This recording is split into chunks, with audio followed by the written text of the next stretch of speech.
I think the line went off. I don't know the last point you heard me before it went off.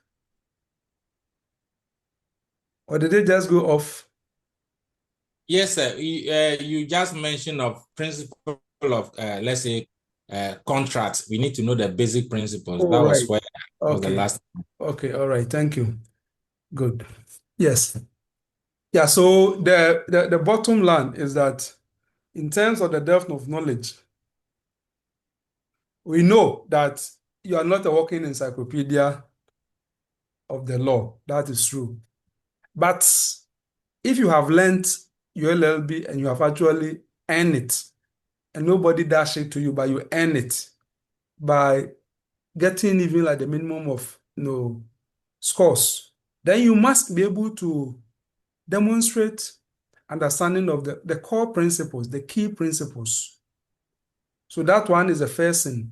So for me, I ask myself if I was like a candidate like you, that if I take these six subjects, can I comfortably say without having to flip through books of my own, do I know what the core principles of each of these six subjects are?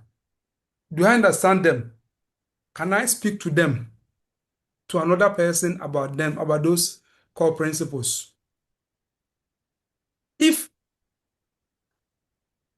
you cannot, then that is the starting point of your revision.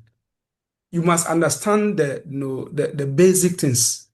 So, and those who mark these exams will tell you that candidates really expose their deficit or their lack of knowledge as far as the core principles of the subject are concerned. And once you give evidence, it's already put you on the rough side of the marker or the examiner, and you will not be making good score. And cumulatively, when your scores are aggregated across the four, then you are going to get a low score and you are failing. So please, much as we know that no one can be a walking encyclopedia, having all principles, all cases, all provisions, everything on your fingertip. Yeah, we appreciate that. But the barest minimum, you must understand the core principles. You should be able to speak to the core principles first. Even if you don't remember the authorities immediately, okay?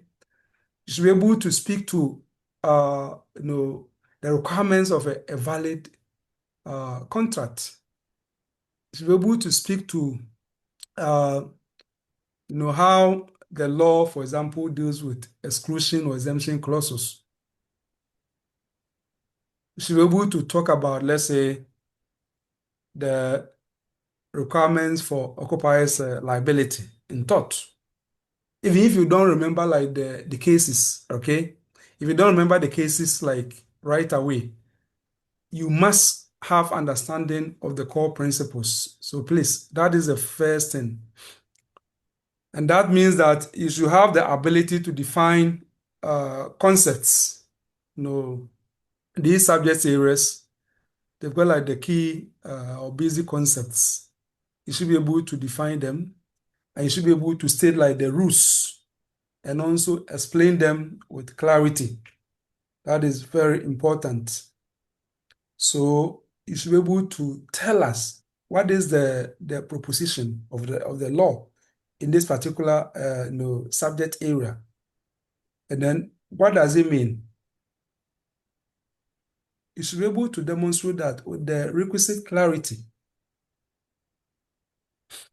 And again, you must also show familiarity with leading Ghanaian cases and relevant statutes.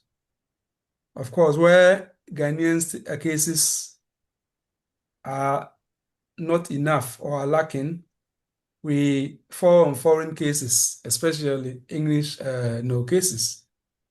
You must know. And for that matter, I'll say that for each subject area, okay, for each subject area, like if I say subject area, that's each of the six subjects. For each key topic. There are key topics in the subjects, okay? Key topics in the subject. Key topics, for each key topic, you have to study and master at least 6 leading cases. You must target 6 to, let's say, 10 leading cases on each topic. I'm not saying that there are not more, there are more than that, but I'm only giving you like you know, the minimum. So each key topic, at least if you don't know anything at all, about 6 cases, 6 leading cases, cases that anybody who knows the subject, when you mention it, is familiar. And that is very important. And on this note, those of you who do not use traditional sources in terms of the textbooks, okay, verified textbooks, and because you are living in the information technology age, you study from online. There's nothing wrong, but now with the AI age, AI has the problem of what they call hallucination. Hallucination means that sometimes it even creates fictitious cases, okay?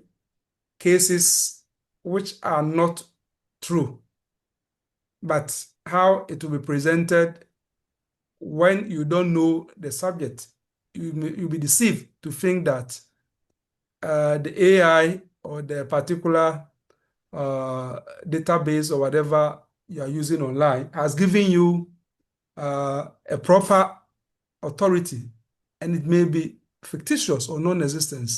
So please be careful, because when your examiners are grading your papers, the marking scheme have the authority expected of you.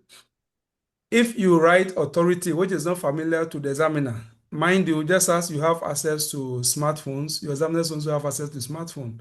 They can quickly verify the particular authority to find out whether it is fictitious or not fictitious. And mind you, if you wrote a fictitious authority, although you did it innocently in the sense that because you just Google something or just put something, this AI, chatbots and the rest, whatever response that you got, you read it as a gospel truth, and that is what is in your head. So you get a question, and in all your innocence, you write it. You don't know that it is wrong because you have actually learned it from online. But the truth of the matter is that it is wrong. It is a fictitious authority. So to avoid that, please, for Ghanaian cases, for example, make sure you use the local textbooks. Make sure you cross-check from our law reports, Ghana Law Report, Supreme Court Ghana Law Report, Mandatory Law Report, Dennis Law, Judy Law, Garley.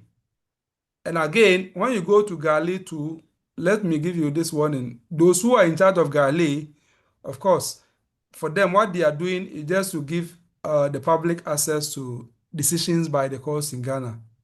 But when it comes to judicial precedent, as you know very well, it is the decisions of the Court of Record.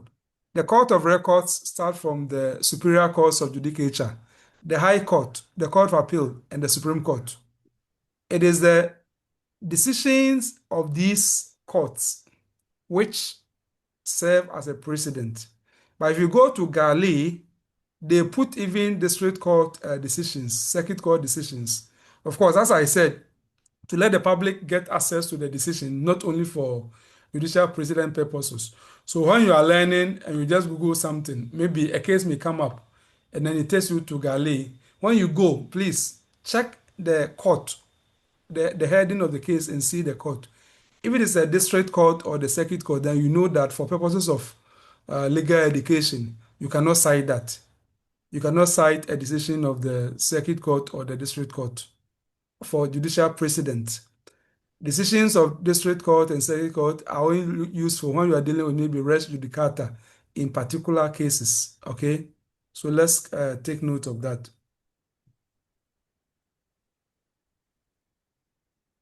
And of course, I also said like relevant status again. Uh, some topics, they're either constitutional provision or certain legislations. For example, now you cannot say you've learned land law if you don't, master the Land Act. If you don't master the Land Act, then you haven't studied land law, as it were. Criminal law, you haven't looked at the Act 29 as we also amended. You haven't learned it. Another thing examiners expect from students in terms of the knowledge is the application of law to facts. Examiners look beyond mere memorization, that is, ability to retain information about the law and recall it, what we call the mere regurgitation. The examiners do not just want you to regurgitate. That is just to recall. No. Problem questions are given and they require applying the law to new factual scenarios, okay, to test your understanding of the law. Or even where you have essay questions. Essay questions will not require you to just produce from your memory, but to either show how the law has evolved or to show how adequate or how inadequate the law is regarding a particular phenomenon or matter, for which reason there may be a need for a law reform to be made.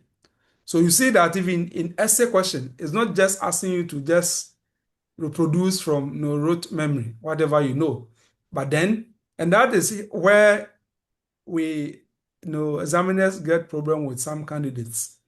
There are some candidates, all that they will do is reproduce from memory everything that they know about the subjects. They will download everything there.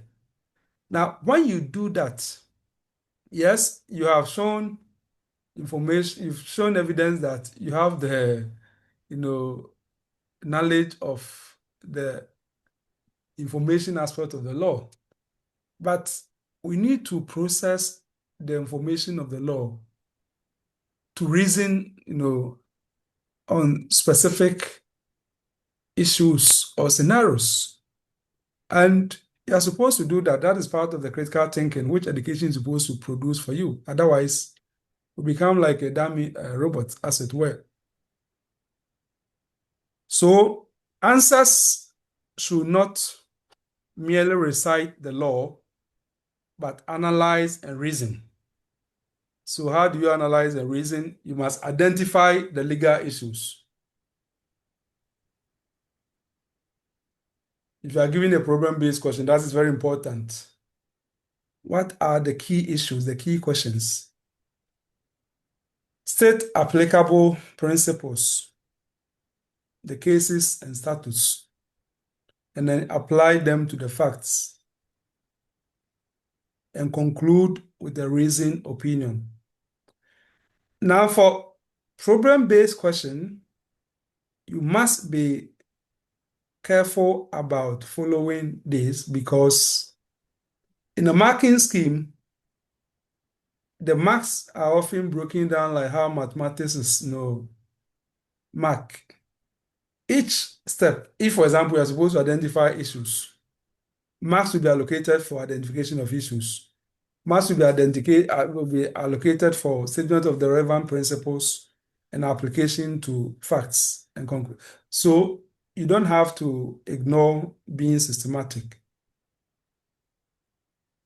Of course, analytical skills, examiners expect you to demonstrate that you've acquired analytical skills. You must discern distinctions between similar principles. So if you say that you've gone through legal education, right? You have earned LLB and it was not dashed to you. You should be able to tell us the difference between, let's say, judicial president and res judicata. Are they the same? Are they the same?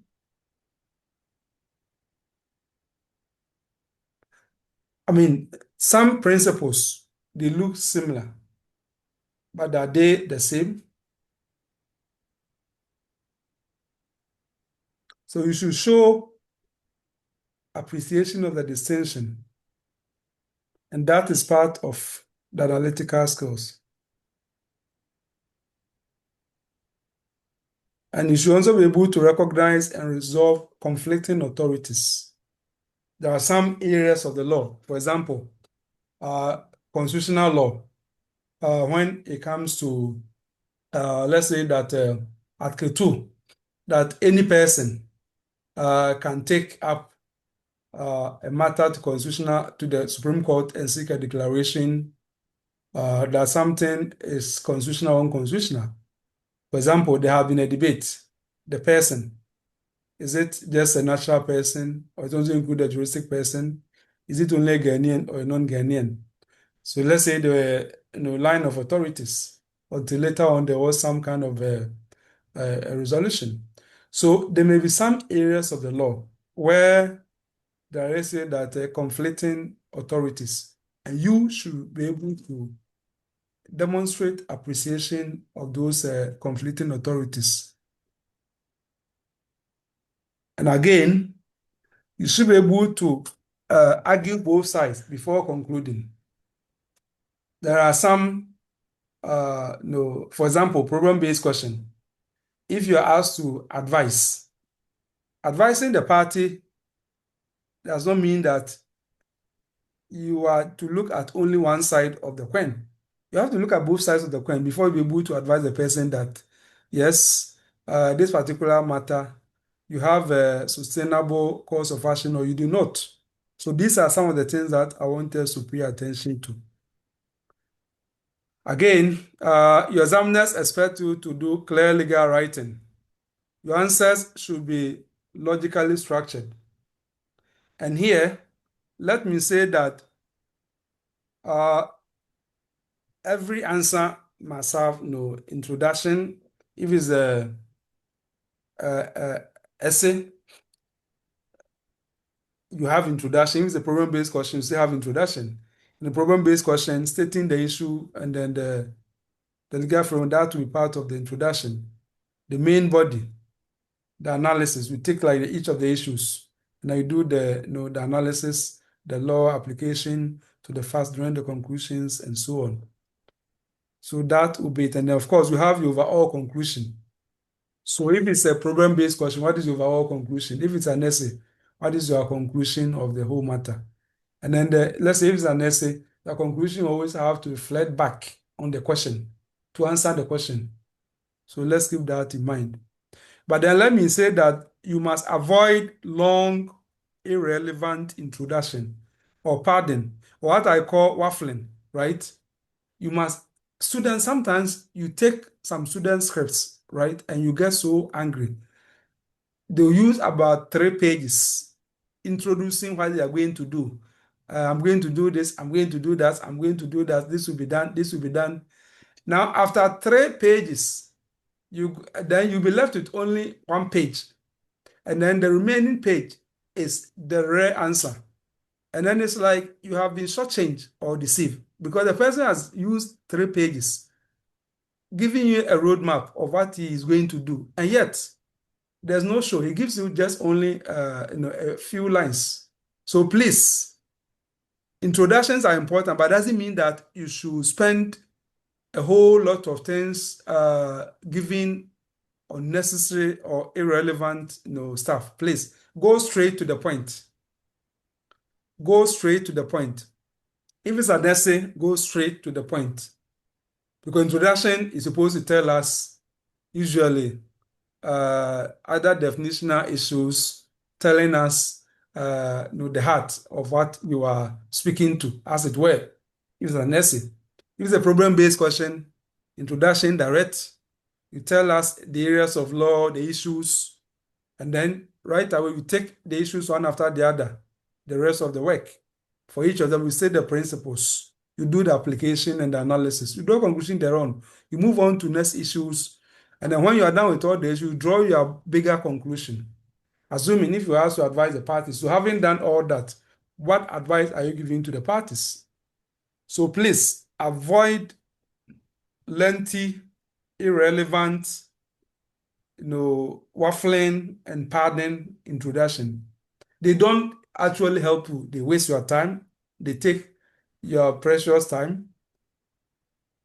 And that does not mean there shouldn't be introduction, but don't spend too much space and time. Okay? If introduction goes more than half a page, for me, there's something wrong. Half a page is even too much. But let's say that the lengthy or the one who write extremely long introduction, let's say half a page. But if there's anything like that, I mean, there's something wrong. And you make your examiner struggle to, you keep them in suspense. And then after keeping them in suspense, going over 2, 3 pages, then they are left with just about half a page. And that is where you are making some sense. And that you are done. And it's really frustrating when you are reading such answers. So use clear, concise sentences. Avoid waffling. And there are some students who, let me say that they want to cite cases and nice citation. Please, your brain is not a computer, okay? So don't over-impress anybody. We are not interested in you telling us Adams versus Linsell, 1818, 2AC, one page. One. No, it's not necessary, okay? It's not necessary. The only time that it may be necessary is when you are using a year, maybe to distinguish a case of about 2 or 3 cases of the same title. If you maybe want to distinguish one from the other, and then you're using the year, then that is fine, or some other uh, no tag for us to know that it is this particular one you are talking about and not the others. Then that is fine. But apart from that, nobody expects you to be writing citation as part of cases you cite under the examination pressure. If you do that, it raising question mark as whether you had questions leaked to you or as it were, because otherwise, how can you remember all the authorities and the citations with the requisite accuracy? So please, let's know that. But this is a law paper. So if you write and you don't cite authorities, you don't cite any case or statute, then there's also a question mark. Much as we don't expect that you'll be a working encyclopedia, at least there are some key authorities, landmark cases on certain topics, which you should definitely remember. And if you don't remember, even if you don't remember the full case, say something from the case for us to know that you know the case, but it's like the full title or something that you have forgotten, and that can be understood under the strain or pressure of examination. So what are some of the common mistakes that need to be avoided?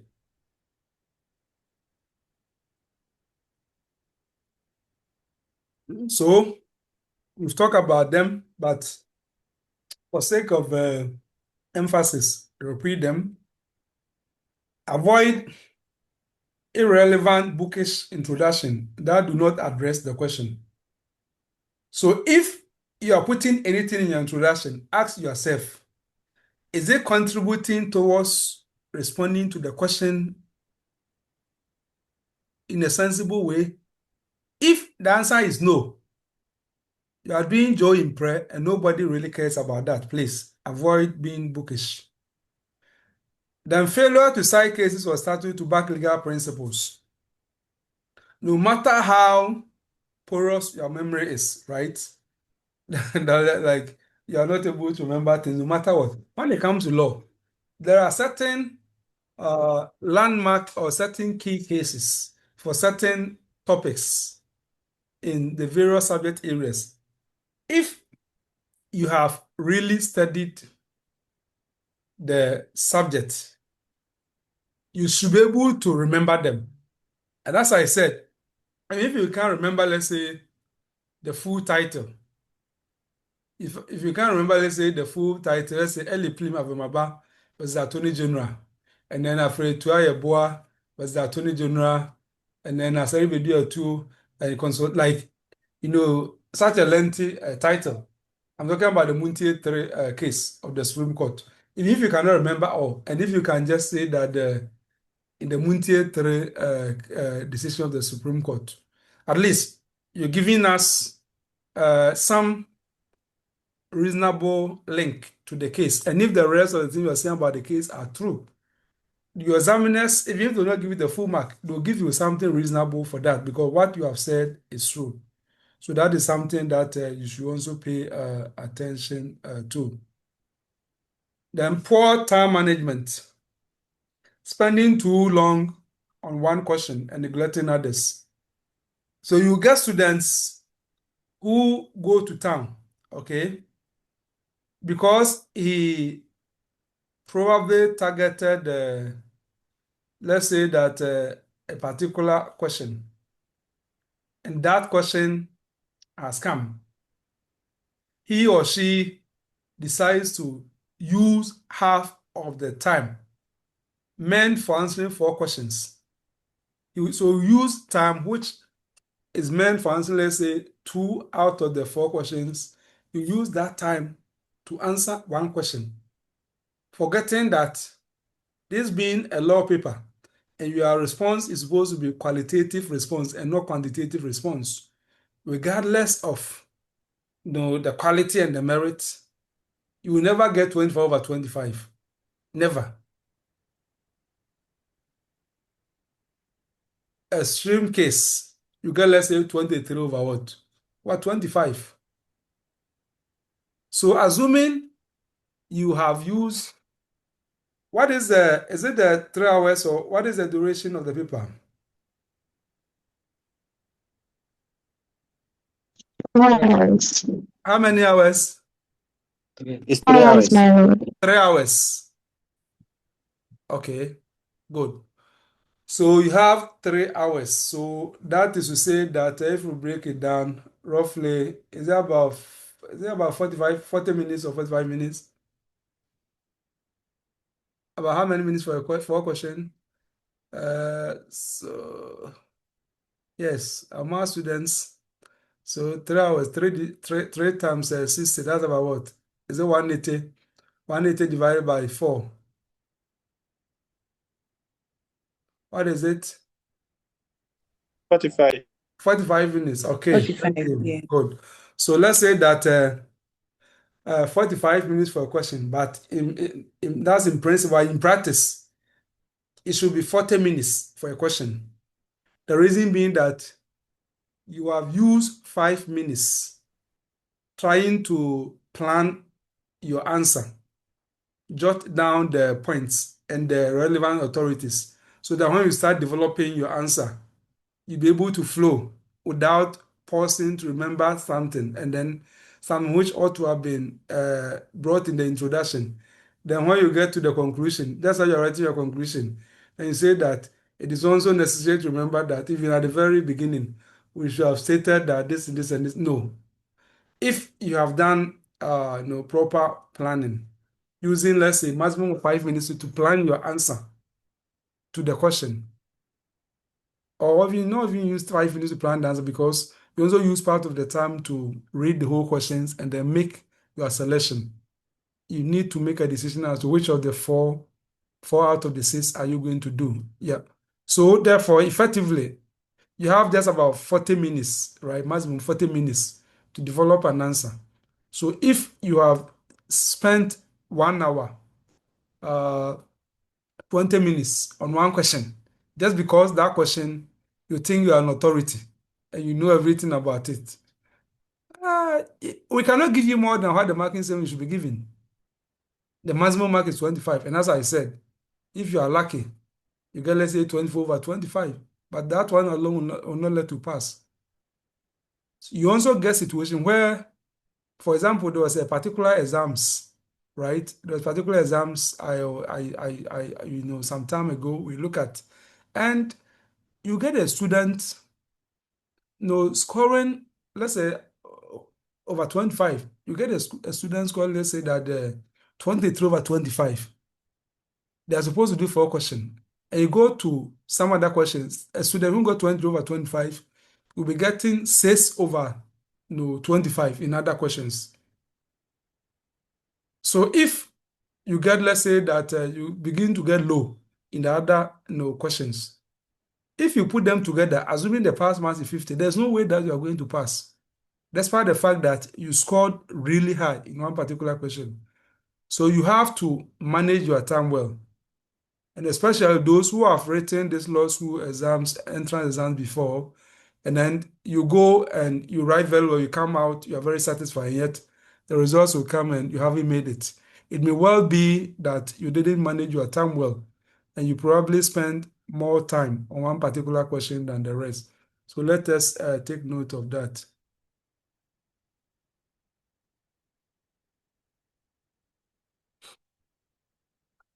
Again, we must also avoid the superficial answers that describe rather than analyze.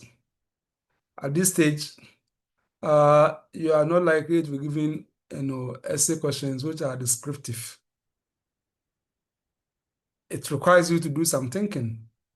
Either if it's an essay question, to demonstrate how the law, the law or a particular concept or principle and so on has developed over a period, or to do some critique evaluation.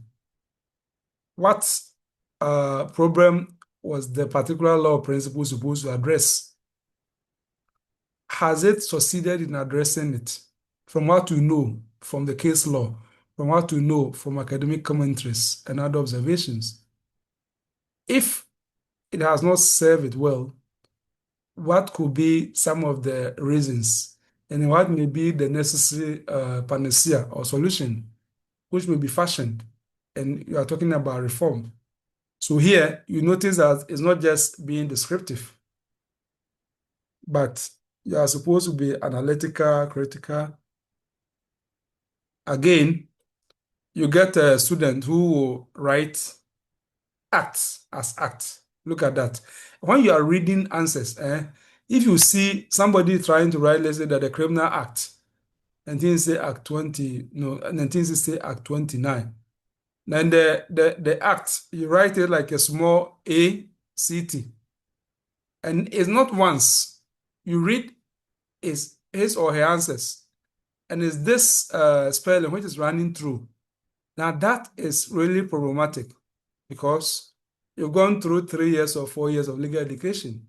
You are supposed to know some of these things. So please, they may seem simple and petty for you, but they can annoy your examiners and give a very negative impression about your competencies, okay? So avoid some of these mistakes. Of course, some students also fail to conclude clearly. You must always have some reasonable conclusion. Okay, most marking scheme, there may be 2 marks or 1 mark for a conclusion. So assuming you didn't conclude, you are going to lose that. So what strategies can be deployed to prepare effectively? As we have noted, cover all the 6 subjects, okay? All the 6 subjects: constitutional law, criminal and legal method, contract, tort, land law, and criminal law. But know at least 5 well, so you can choose comfortably in the exams. Revise with the balance of essay type practice and problem-based scenarios. Now, it is still too early for us to be comfortable in terms of the question patterns, because since they started this, I think 4 questions, at the gist that we just had 1 or twice. Is it 1 or 2? Is it? We just had only 1. Or? Yeah, only 1. Only 1? Is it only one so far or two? Yes, sir, only one. Good. So it is still too early. It is still too early for us to be very comfortable about the pattern in terms of whether we are going to have a question which will be in two parts. Let's say that question one, you have A and B. So that maybe A is a bit of an essay and B is a problem based. Or question one, just simply an essay. Question two, just simply an essay or just simply a problem. So we don't know whether we may have scenario where we have a blend. Or whatever be the case, even if they are not going to use that dual approach, because the questions are says definitely two or so may be essays and three or so may be problem based. So you cannot run away from answering essay question and can also run away from answering problem based question. And that is why you must revise the balance of essay type practice and problem based scenarios. Then past questions should guide revision. As I said, it is too early now, but despite the fact that they have changed the examination format, the question types have not necessarily changed. They've changed the format in the sense that previously you were answering only two questions. And there were years that maybe this year they'll bring a question from tort. And then they bring a question from, let's say, constitutional law. Another year, they bring a question from maybe legal system. They probably bring a question from criminal law that way. Now, they've just said that we are going to examine candidates in all the 6 areas. So that is the only thing. But in terms of like the question, if you take contract, it is still useful to look at all the past questions in which you've had contract and look at as many contract questions as you come across. Once you have finished learning the core principles, try your hands on as many questions as possible. As they say that practice makes a person or the perfect. Then so prepare a case bank for each subject, especially if you struggle to remember authorities, right? You get somebody saying that, oh, sir, for me, I'm not lazy at learning, I learn, but then I don't remember the authorities. Okay, we understand your predicament, but there's a solution. The solution is that as you are learning, okay, for each subject, we have key topics, right? If you are doing criminal law, we have, let's say, murder, right? Murder manslaughter. You have to know the key provisions of Act 29, the key cases. So like have your own, so ask yourself, so each topic, so each subject, then the topic you're doing. Okay, if I take, let's say, contract, if I take a discharge of contract, uh, frustration, can I get at least 5 major cases? Discharge by performance, can I get 5 cases or something like that? Negligence, tort, can I get at least some, negligence is broad. Can I get 10 cases at the minimum?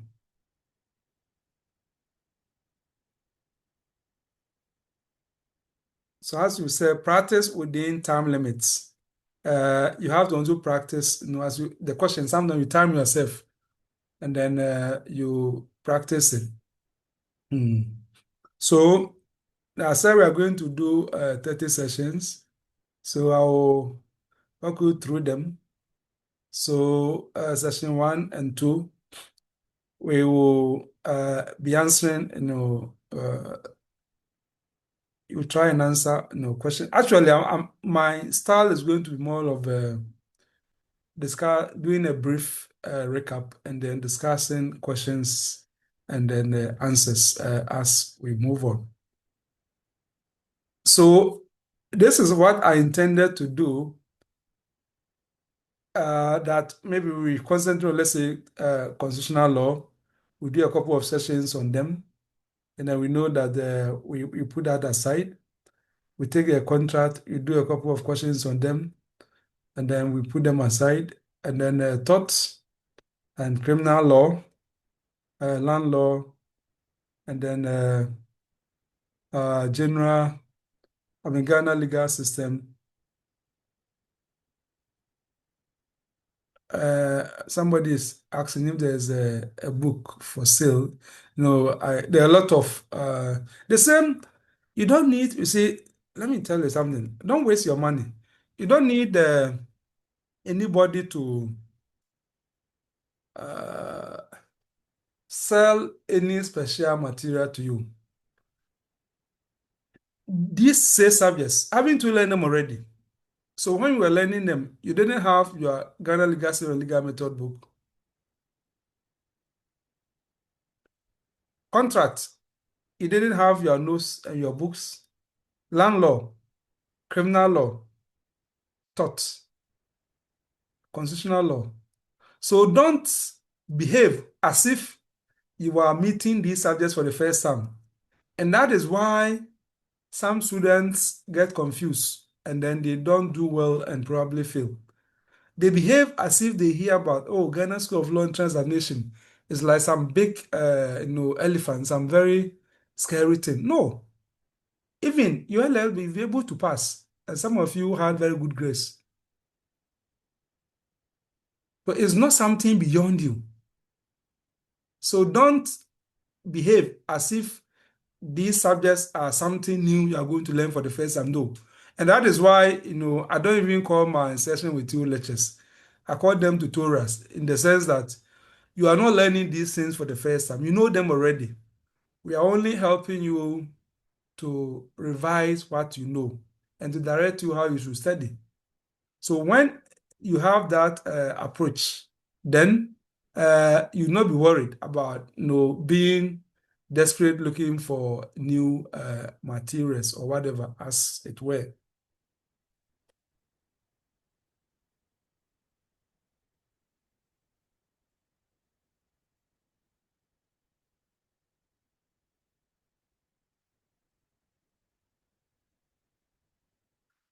Okay, so the key points to ponder. Success is not about knowing everything, okay? But it's about organizing knowledge persuasively under exam pressure. And that is why we need to be strategic in how we prepare. You may know the stuff, but how are you able to mobilize that knowledge, respond to the needs of the question? Again, let us treat this as both a knowledge test and a skills test. So the exams is testing your knowledge and also testing your skill. How do you write legal stuff properly with clarity? And are you able to show the analytical and critical thinking skills expected of a future and upcoming lawyer? And above all, consistency is the key. Because you are revising, my advice to you is that if you have opportunity to listen to any revision session, either from me or from anywhere, from anybody, they're all useful so long as they're helping you to revise and deepen your knowledge. So don't ignore them. And again, you must also make effort to practice actively. So that is what we say. So just before we go, as I said, based on my interaction with some examiners, on the 2020 law of contract question. You know, those days, there used to be two questions. That law of contract question and that year was mainly on about capacity to contract, if you remember. So the examiners who work on them, I interviewed them anonymously, and from my interaction with the examiners who pleaded anonymity, and I respect that, these are some additional observation on what examiners expect from candidates. So, mastery of substantive law, we've talked about this already. So, the examiners made the point that examiners are not forgiving when candidates show deficit in basic principles. So, basic principles, if you show signs that you don't know or you don't get them, it really makes your examiners unhappy. And your happiness reflects in low marks. So, with respect to that particular year, that is 2020 contract question, the examiner made the point that many candidates confuse the law of necessaries and wrongly stated that a minor is absolved from all payment when the law requires minors to pay a reasonable price for what? For necessaries. So if you remember, that was about capacity and minors and stuff. You know, the situation like the Nash and Iman kind of thing, if you remember that case law. So the point he was making was that students must have mastery of substantive law. And that particular question too, according to the examiner, that students were supposed to know both statutory provisions and also common law authority. So the Sale of Goods Act 1962 137, and so cases like Chapel and Cooper, Nash and Iman. If you were to answer question on capacity of minors to contract, there's no way that you do well if you ignore some of these cases. And the examiners also pointed out that they expected students to distinguish between the common law and statutory provisions and to reconcile them in their answers. So Nash and Imam, what does it say? And if you look at the Sale of Goods Act, what does it say with respect to contract for necessaries? Now, regarding use of authorities, the examiners in the 2020 question, as I've told you, indicated that students who produce weak answers were so classified as weak answers because the answers lack case law and statutory references. So that is to say that where you produce an answer and where you produce an answer and the answer does not provide any case law, any statutory reference, especially when you're dealing with like typical common law causes like contract, tort, then there's a problem. So your answer will definitely be weak, no matter how lengthy the answer is. Then they say that strong answers always supported principles with leading cases and legislation. So candidates who did that, the answers are regarded as strong answers. So the examiners advise that students must therefore internalize at least 3 to 5 leading cases per topic. As at that time, 2020, that students should internalize at least 3 to 5 leading cases per topic. And this is, for me, this is even on the low side. I will even raise it to 6 to 12 per topic. But if you can't do that, at least you should have 5 leading cases on the topic. And then they also said that the students should practice writing them concisely into answers. You have to know how to incorporate cases into your answers. Like how much information to provide. There are times that just citing the case and letting us know that this case supports this proposition of law, or this proposition of law is based upon this decision will suffice. There are times that will not suffice. You may need to tell us about what happened in the case briefly and how the decision in that case, for example, support a particular argument you are trying to make, or how the argument you are trying to make is distinguishable, from this particular case, as it were. Then they also talk about the structure of answers. I mean, very similar to the point I've discussed. So they said that examiners stress the need for a systematic method, identify the area of law, raise the relevant legal issues, state applicable legal principles with authorities, apply the principles to the facts, and then give a reasoning conclusion or advice, as it were. So the examiners from the 2020 exams observed that many candidates skip the steps which we've just talked about. For example, jumping to advice without analysis. You get the student who just give advice that, oh,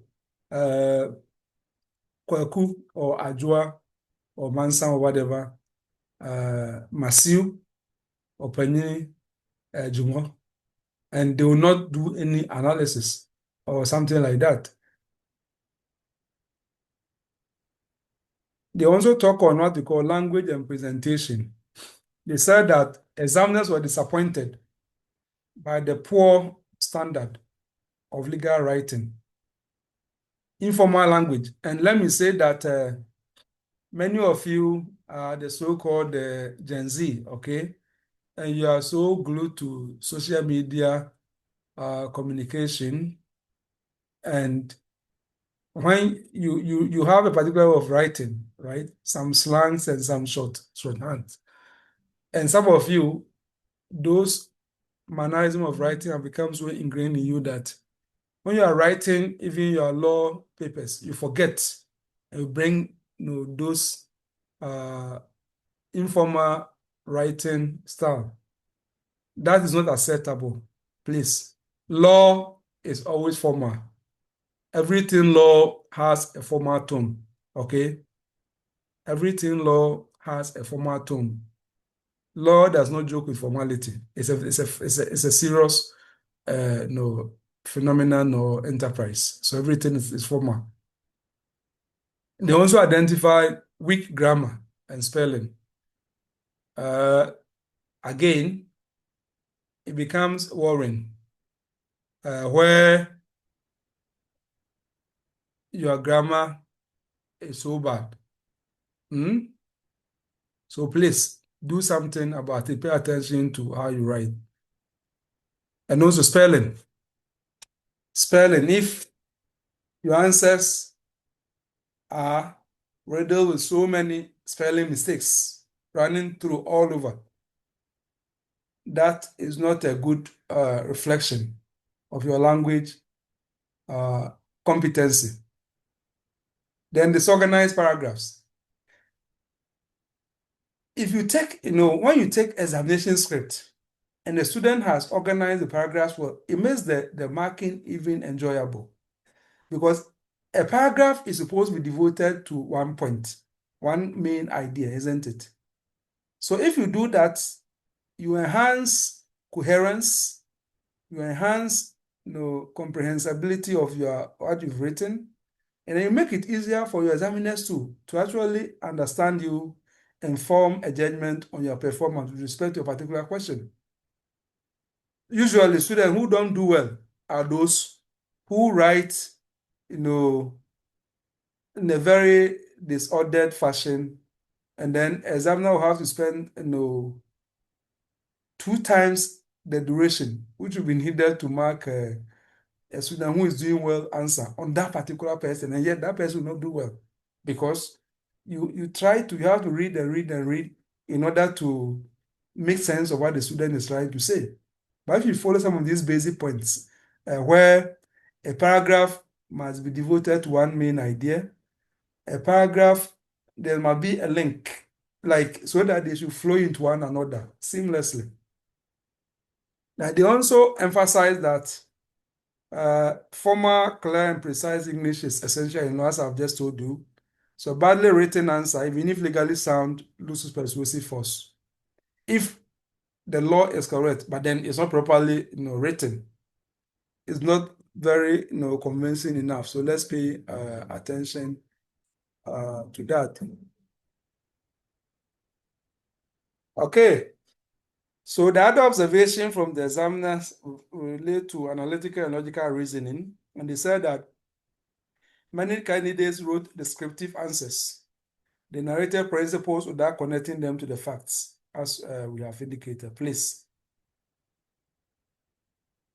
It's not about just description or regurgitation of knowledge. They also said that some stated correct principle but gave conclusion inconsistent with the analysis. So you may, especially when it comes to problem-based question, you get the students who will state correct principles, and yet the conclusion that they will arrive at will betray the correct principles that they had earlier written. So you have to pay attention to that.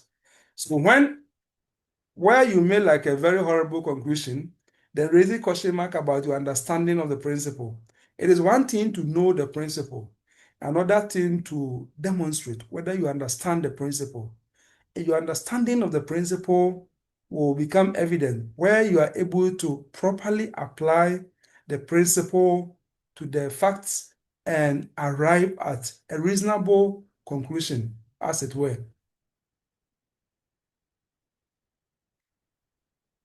So examiners want to see logical thought progression. So the law must lead naturally what? To conclusion. That is what they want to look at. So that is very important. So let's pay attention to that. Now, they also made observation regarding preparation and exam readiness. They said that examiners observed that some candidates were clearly ill-prepared. So speaking about the 2020 exams, some were writing only half a page or one page, meaning that the person is struggling with even knowledge. Because if you have the knowledge, you even be, struggling to have more time to be able to demonstrate what you know. And if you just write a half a page, they already raise a question mark about how much you know. And then they also left out critical issues. And many students also show no knowledge of relevant cases. And that becomes worrying. So such performance, in their view, reflect poor study habits. That is to say that because if you don't study properly, right, you have the wrong approach to learning, you are going to produce this kind of responses during examination. So that is what we have to keep in mind. And as I said, they also said that some students, they don't practice problem solving. If you don't practice problem solving, certainly you are going to suffer. Again, students are also expected to practice extensively before the exams and not during. So, of course, you still have some time, maybe barely 3 weeks or so, to still do something. Now, from the question they mark, they identify what they call the distinguishing strong candidates. And what characteristics are evident in their responses? Now, strong candidates were those who identified all relevant issues in the question, integrated common law and statutory law, used appropriate authorities, wrote clearly, formally and logically, and reached conclusion consistent with their analysis. So these were the strong candidates. That is those who produce strong answers.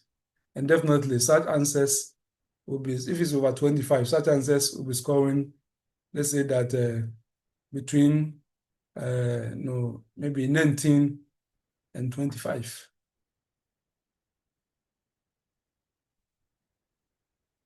So they gave some practical lessons for students that first, do not write like undergraduates. You are no longer someone working for LLB. You have already worked for the LLB, the Bachelor's of Law degree. You already worked for it and you've earned it. So you have to write like someone who wants to become a lawyer, who's becoming a lawyer, a budding lawyer. Then always structure your answer using the IRAC method: issue, rule, application, conclusion. And those of you who are familiar with the Ghana Law TV, I mean, some time ago, I did a whole session on how to use the IRAC or the IPAC to answer problem-based questions. And then the episode or the recording is on the YouTube. If you go to the Ghana Law TV, you find it. And other people have also done other things. So just remind yourself if you've forgotten. And again, we are supposed to treat legal writing as what? As advocacy. So the examiner is your judge, whom you must persuade, just as lawyers do in the courtroom. So the examiner who is going to mark your script is your judge. And you, the student, you are like the lawyer. You must persuade the examiner. So having said all, the advice that we should remember that clarity plus authority plus logic will give you high marks. If you want to get high marks, write clearly, coherently, and legibly. Some of you, the way that you write too, it cannot be read. If you have a lot of correct stuff and then it cannot be assessed, you didn't know what you've written. And then authority, cite appropriate authority. And of course, there should be a logical order in the presentation of your ideas, and then that will give you high marks. So in a nutshell, these are the things that I'd like us to pay attention to in this first session, and then we will continue the subsequent session. Those of you who are on the platform, as and when I'm able to mount a session, I'll just put the link there. If you're able to join us, well and good. If you're not able to join us, you can always play back the recording at your own convenient time. So at this stage, I will take a few questions and then I will end. So if you want to say anything, just put up your hand.